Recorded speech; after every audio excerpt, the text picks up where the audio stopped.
का मान बढ़ता है, ऐसा कहा हमने। बाएं से दाएं जाने पर आईपी बढ़ेगा, तो जब बाएं से दाएं जाने पर आईपी का मान बढ़ेगा तो यहाँ आईपी सबसे ज़्यादा इसका होना चाहिए, उससे कम इसका होना चाहिए, उससे कम इसका और सबसे कम इसका होना चाहिए। लेकिन बेरिलियम में पूर्ण पूरित स्थायित्व होने के कारण बेरिलियम का आयनन विभव अपने से एक स्थान आगे आने वाले तत्व से ज़्यादा हो जाएगा। मतलब अगर आपने क्रम लिखा लिथियम, बेरिलियम, बोरोन, कार्बन, तो ये गलत होगा। लेकिन अगर आपने ऐसे लिखा लिथियम, बोरोन, बेरिलियम और कार्बन, तो ये आपका राइट आंसर है। क्यों? क्योंकि हमने कहा बेरिलियम पूर्ण पूरित विन्यास रखता है, इसलिए उसका आईपी एक स्थान आगे वाले तत्व से ज्यादा होगा। क्लियर? चलो सेकंड से समझो। हमने एग्जाम्पल लिया कार्बन, नाइट्रोजन, ऑक्सीजन और फ्लोरीन का। यहां आ रहा है नाइट्रोजन, इसका विन्यास 1s2, 2s2, 2p2, इसका 2p3, इसका 2p4 और 2p5। बोलो यही आएगा क्या? ये लो, तो यहां देखो p में कितने हैं? 2, यहां p में 3, 3 का मतलब अर्धपूरित, पूर्ण पूरित का मतलब 6, अर्धपूरित का मतलब 3। तो क्या इसके पास अर्धपूरित स्थायित्व है? बाकी के पास नहीं है। तो जब क्रम लिखेंगे तो नाइट्रोजन एक स्थान आगे चला जाएगा, मतलब कार्बन, ऑक्सीजन, नाइट्रोजन और फ्लोरीन। ये आपका बिल्कुल राइट ऑर्डर होगा। सबको समझ में आ रही है बात? चलो इसी से रिलेटेड एक क्वेश्चन करते हैं। क्वेश्चन है आवर्त संख्या 3 के तत्वों में आईपी का क्रम। आवर्त संख्या 3 के तत्वों में आईपी का क्रम देखना है। ठीक बात है। तो देखो आवर्त संख्या 3 में sodium, magnesium, aluminium, silicon, phosphorus, sulphur, chlorine और आर्गन, ये तत्व आते हैं। हमने कहा अक्रिय गैसों का आईपी सबसे ज्यादा होगा, तो इसका मतलब आर्गन तो यहां आएगा ही आएगा। सार धातुओं का आईपी सबसे कम होगा, इसका मतलब सोडियम यहां आएगा ही आएगा। जो भी परिवर्तन आना है वो इनमें आएगा। अब इनमें ये देखो कि किसके पास पूर्ण पूरित स्थायित्व है और किसके पास अर्धपूरित स्थायित्व है। तो देखो मैग्नीशियम एक स्थान आगे जाएगा पूर्ण पूरित स्थायित्व के कारण, फास्फोरस एक स्थान आगे जाएगा अर्धपूरित स्थायित्व के कारण। मतलब क्रम क्या हो गया? लिथियम, लिथियम से ज्यादा एल्यूमिनियम, इससे ज़्यादा मैग्नीशियम, इससे ज़्यादा सिलिकॉन, इससे ज़्यादा सल्फर, इससे ज़्यादा फास्फोरस, क्लोरीन और आर्गन। ये तीसरे आवर्त के तत्वों में आईपी का क्रम होगा। कर सकते हैं? चलिए फिर बात करते हैं चौथे कारक की। पहला कारक था, तीसरा कारक था अर्धपूरित पूर्ण पूरित स्थायित्व। चौथा कारक है कक्षकों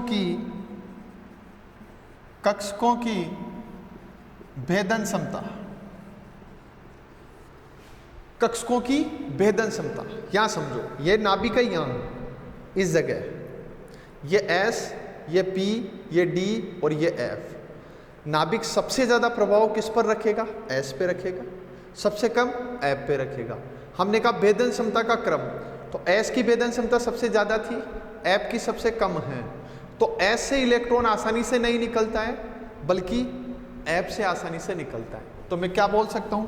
अगर कक्षकों की भेदन क्षमता बढ़ती है, भेदन क्षमता बढ़ती है, तो आईपी भी क्या होगा? बढ़ेगा।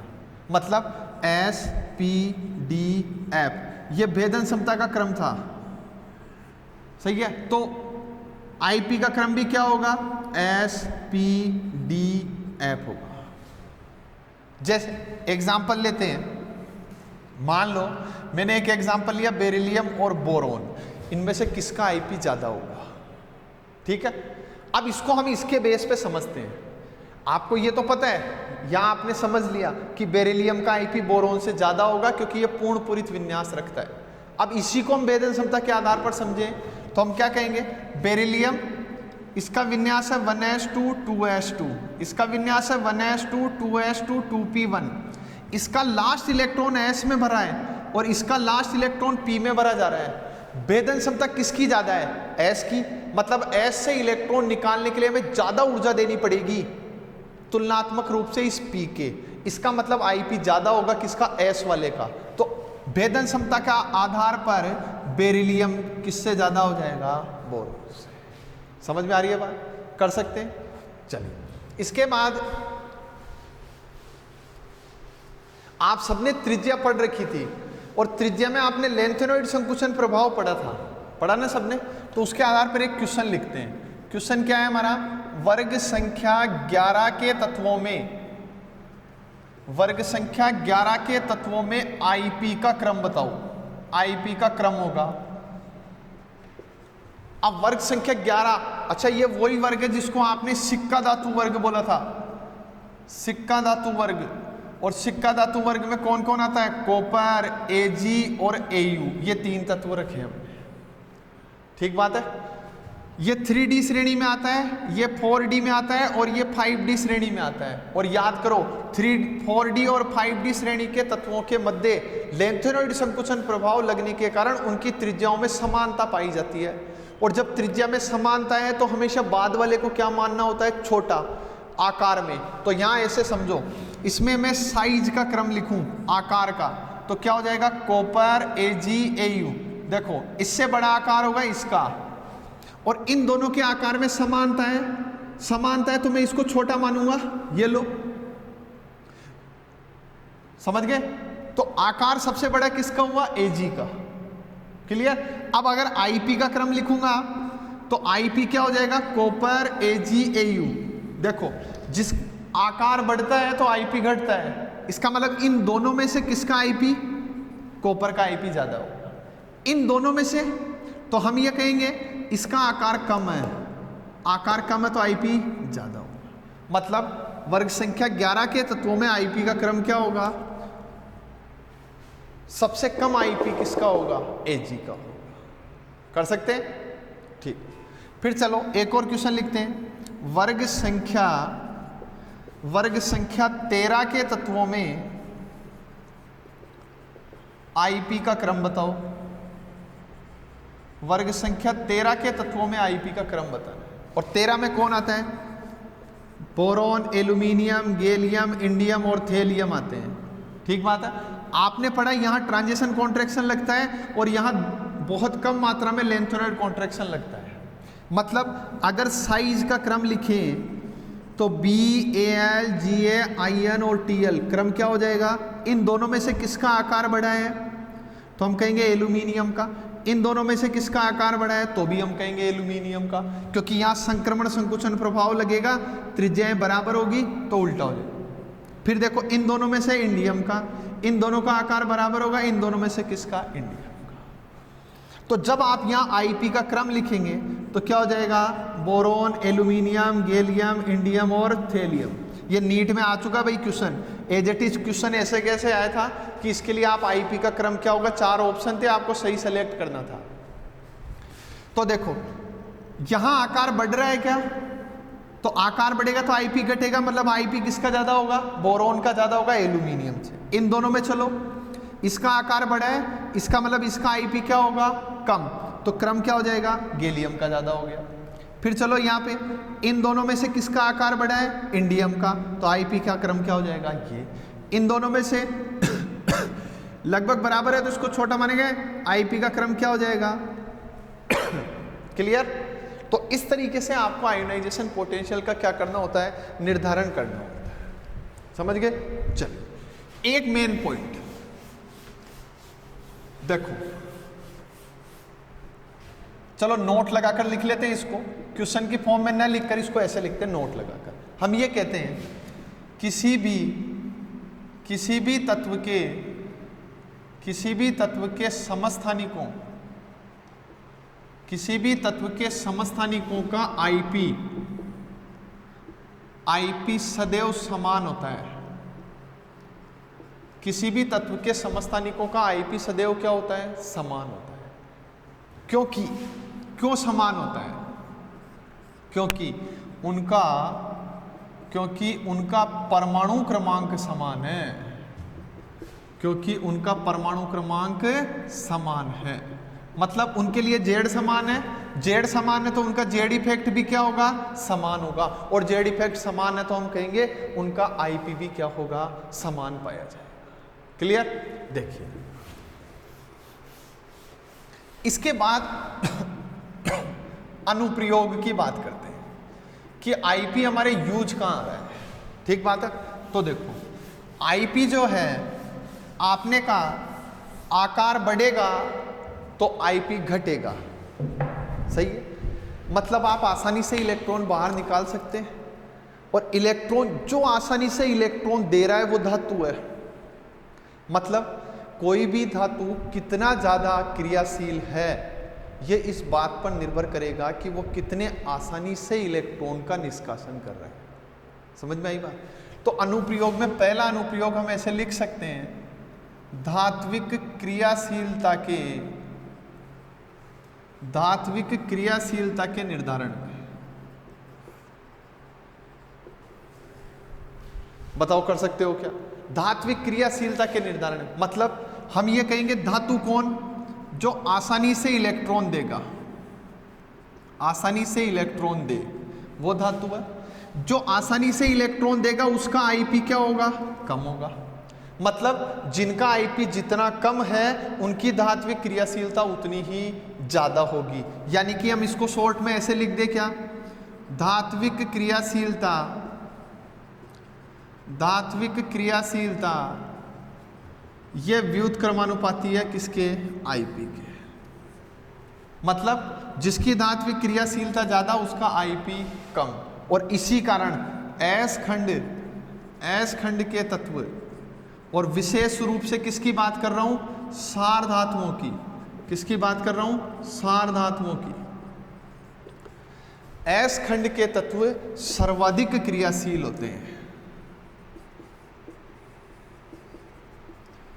सर्वाधिक क्रियाशील होते हैं। क्यों होते हैं? क्योंकि उनका आईपी कम होता है। समझ में आ गई बात? अब देखो लिथियम, सोडियम, पोटेशियम, रुबिडियम और सीजियम की तुलना करें तो इनमें से सबसे ज़्यादा क्रियाशील कौन? तो हम कहेंगे सीजियम सबसे ज़्यादा क्रियाशील होगा क्योंकि इसका आईपी सबसे कम होता है। समझ में आई बात?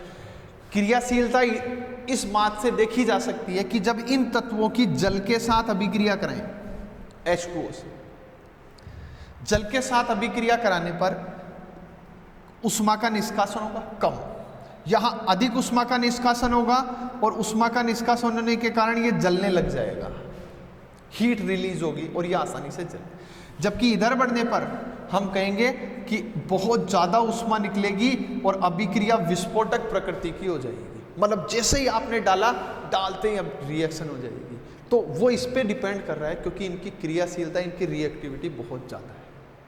तो हम ये कह सकते हैं कि आईपी जो है वो हमारी मदद करता है किसमें, धात्विक क्रियाशीलता के निर्धारण में। हम आसानी से निर्धारित कर सकते हैं कौन सा धातु ज़्यादा क्रियाशील है, कौन सा कम क्रियाशील है। किसके आधार पर? आईपी के आधार। फिर नंबर 2, अक्रिय गैस, ये दूसरा पॉइंट है भाई। अक्रिय गैस विन्यास का निर्धारण करने में, किसका निर्धारण करने में? अक्रिय गैस विन्यास का निर्धारण करने में भी आईपी आपकी मदद कर सकता है। कैसे करता है देखिए, इसके लिए हम ये देखते हैं कि जब हम क्रमागत आईपी देखते हैं, क्या देखें? क्रमागत आईपी देखें, और क्रमागत आईपी के दौरान अचानक से वृद्धि हो जाए, सडन चेंज आए, अचानक से क्या हो, आईपी के मान में वृद्धि हो जाए, तो हम कहेंगे जिस पर्टिकुलर कंडीशन पे आईपी का मान एकदम से बढ़ रहा है वो स्थिति अक्रिय गैस विन्यास को दर्शाएगी। क्योंकि जिन तत्वों में अक्रिय गैस विन्यास आ जाता है इलेक्ट्रॉन निकालने के बाद, तो आपने कहीं ऐसे पढ़ा कि अक्रिय गैसों का आयनन विभव सबसे ज़्यादा होता है।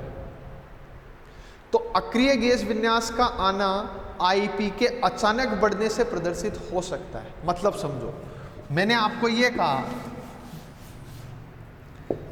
IP1, IP2, IP3 मैंने ये मान दिए, और यहां मैंने लिखा 100 किलो जूल पर मोल, या मैंने लिखा 250 किलो जूल पर मोल, और यहां मैंने लिखा 300 किलो जूल पर मोल। ये तीन वैल्यू मैंने आपको, तो देखो यहाँ 100 है, यहाँ 250 है और यहाँ 300, तो यहाँ तो 50 का डिफरेंस है, यहाँ 150 का डिफरेंस है, मतलब यहाँ आईपी का मान बढ़ रहा है। इस एक इलेक्ट्रॉन का निष्कासन करने के बाद यहाँ से जो भी मेरे पास स्पीसीज आई, उस स्पीसीज में से इलेक्ट्रॉन निकालने के लिए मुझे बहुत ज़्यादा ऊर्जा देनी पड़ रही है। मतलब एक इलेक्ट्रॉन निकालते ही तत्व ने अक्रिय गैस का विन्यास ग्रहण कर लिया, तो अब मुझे ज़्यादा ऊर्जा देनी पड़ेगी। तो अब आप इसको ऐसे समझो, ये आपका एक क्वेश्चन है, IP1, IP2, IP3। इसको मैंने लिखा दिए गए IP मान किस तत्व को प्रदर्शित करते हैं, किस तत्व को प्रदर्शित करते हैं? ऑप्शन ए सोडियम को, ऑप्शन बी मैग्नीशियम को, ऑप्शन सी एल्यूमिनियम को, option D none of these, इनमें से किसी को नहीं। तो देखो सोडियम NS1 होता है, मैग्नीशियम NS2 होता है, एल्यूमिनियम NS2NP1 होता है। ये 11 नंबर पे आता है, ये 12 पे आता है और ये 13 पे आता है। अगर यहां से एक इलेक्ट्रॉन का निष्कासन हो तो 10 हो जाएंगे। 10 का मतलब ये किस में बदल गया? नियोन में। इसमें से एक निकलेगा, किस में बदलेगा? सोडियम में। इसमें से एक निकलेगा, किस में बदलेगा? मैग्नीशियम में। एक इलेक्ट्रॉन निष्कासित करने पर इनमें से कौन अक्रिय गैस में बदल रहा है? तो हमने कहा सोडियम बदल रहा है नियोन। मतलब जिस तत्व में से एक इलेक्ट्रॉन निकाल के अक्रिय गैस विन्यास आ जाए तो हम कहेंगे वो कौन सा है भाई? सोडियम। क्लियर? चलिए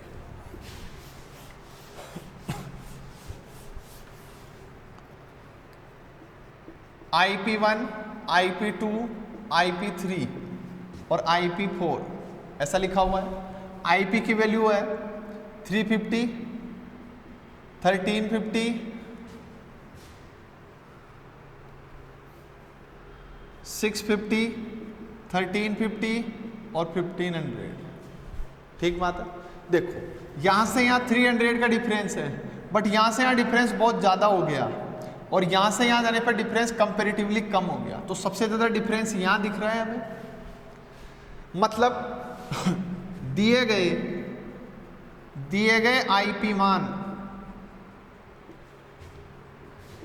किस तत्व को दर्शाते हैं? उस तत्व को दर्शाएंगे जिसमें 2 इलेक्ट्रॉन निकालने के बाद अक्रिय विन्यास आ जाए। समझ गए बात? तो देखो option A sodium, magnesium, aluminium, silicon. ये 11, ये 12, ये 13 और ये 14 पे आता है। सब में से 2-2 इलेक्ट्रॉन निकाल लें, क्योंकि एक ये और ये 2 निकल के फिर ज़्यादा बढ़ रहा है। तो 2 इलेक्ट्रॉन निकालने के बाद अक्रिय गैस कौन बना रहा है? इसमें से 2 निकलेंगे तो फ्लोरीन बन जाएगा, इसमें से 2 निकलेंगे तो नियोन बन जाएगा, इसमें से 2 निकलेंगे तो सोडियम और इसमें से 2 निकलेंगे तो मैग्नीशियम। तो अक्रिय गैस किसने बनाई? मैग्नीशियम। समझ गए बात? तो ये जो अचानक से वृद्धि हो रही है, ये अचानक सडन इंक्रीजमेंट हो रहा है, वो किसको रिप्रेजेंट करता है? वो इस बात को दर्शाता है कि यहाँ से आप आसानी से क्या कर सकते हैं? 2 इलेक्ट्रॉन निकालेंगे, लेकिन तीसरा निकालने के लिए आपको बहुत ज़्यादा ऊर्जा देनी पड़ेगी। और जब आप ज़्यादा ऊर्जा देंगे तो हम कहेंगे वहाँ अक्रिय गैस विन्यास उपस्थित हो सकता है, पॉसिबिलिटी है। ठीक है? अक्रिय गैस विन्यास का निर्धारण कर लें।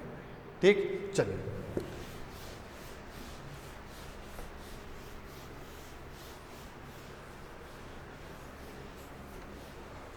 इसके बाद हम बात करते हैं। मान लो हमने एक क्वेश्चन लिया। क्वेश्चन क्या था हमारा? 3D श्रेणी में IP का क्रम बताओ। किसमें बताना है आपको? 3D श्रेणी में आयनन विभव का क्रम बताना है। मैंने आपको 3D श्रेणी में त्रिज्या का क्रम बताया था। 3D श्रेणी के केस में मैंने आपसे कहा प्रथम आधे भाग में त्रिज्या घटती है, फिर नियत रहती है, उसके बाद बढ़ती है। तो IP और त्रिज्या में क्या संबंध था? तो हमने कहा आईपी जब भी त्रिज्या बढ़ती है आईपी घटता है, इन्वर्सली प्रोपोर्शनल का संबंध है। तो 3D सीरीज में त्रिज्या का क्रम आपके पास ये था, शॉर्ट में समझो इस तरह से था, तो आईपी का क्रम इसके विपरीत हो जाएगा क्या, यहां से यहां तक आईपी बढ़ेगा, यहां नियत रहेगा और यहां से यहां घटेगा। मतलब अब अगर हम आईपी की बात करें तो यहां लिखा मैंने आयोनाइजेशन पोटेंशियल और यहां लिया मैंने परमाणु क्रमांक एटॉमिक नंबर। तो प्रथम आधे भाग में आईपी बढ़ेगा, उसके बाद आईपी नियत होगा, उसके बाद आईपी घटेगा। मतलब स्कैंडियम से लेके एफई तक आईपी बढ़ रहा है और यहां एफई, सीओ और एनआई में आईपी नियत रहेगा, कॉपर और जेडएन में आईपी का मान क्या होगा, कम होगा। तो क्या आप क्रम लिख सकते हैं? ठीक है, देखो scandium, titanium, vanadium, chromium, manganese, ferrous, cobalt, nickel, copper और जिंक। ठीक बात है। तो देखो इन दोनों में से किसका आईपी ज्यादा, तो हम कहेंगे टाइटेनियम का। इन दोनों में से वेनेडियम, क्रोमियम, मैग्नीज और एफई का। यहां आईपी क्या होगा, इक्वल, यहां आईपी क्या होगा, इक्वल। यहां इन दोनों में से आईपी किसका ज्यादा, एनआई का, और यहां किसका ज्यादा। तो सबसे ज्यादा आयोनाइजेशन पोटेंशियल किसका आ रहा है, एनआई का, क्योंकि सबसे छोटे आकार का तत्व एनआई था, इसलिए सबसे बड़ा आकार और आईपी सबसे ज्यादा किसका होगा, एनआई। कर सकते हैं? चलिए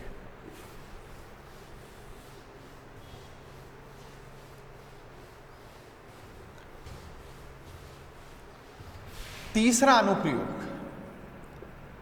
ऑक्सीकरण। ऑक्सीकरण अवस्था के स्थायित्व की व्याख्या करने में, ऑक्सीकरण अवस्था के स्थायित्व की व्याख्या करने में देखो किसी भी तत्व के दो क्रमागत